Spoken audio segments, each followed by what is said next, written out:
So let's see what I say. I might say the same thing. I don't know. You're standing up. You're standing. We have new believer ambassadors. They want to talk with you. We won't do that. Amen, church.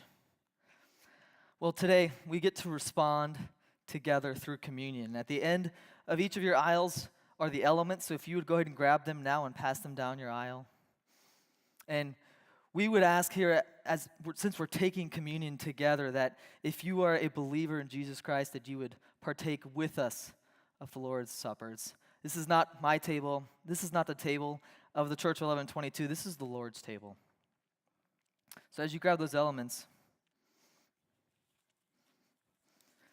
we first want to remember that communion is about reminding us of the gospel, of the good news of Jesus Christ. You see, the old covenant was a covenant that was based on law, a covenant that was based on works.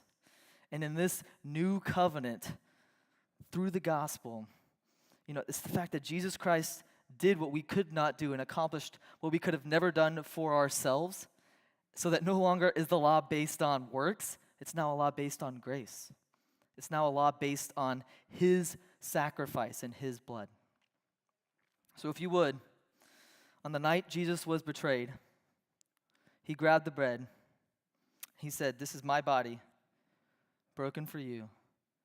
Do this in remembrance of me."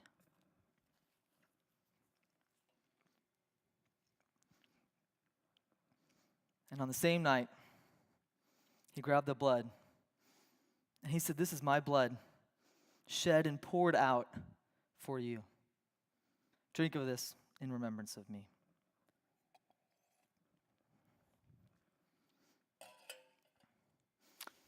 For as often as we eat the bread and we drink of the blood, we proclaim the Lord's death until he comes. And so if you would stand with me, we're going to continue to proclaim.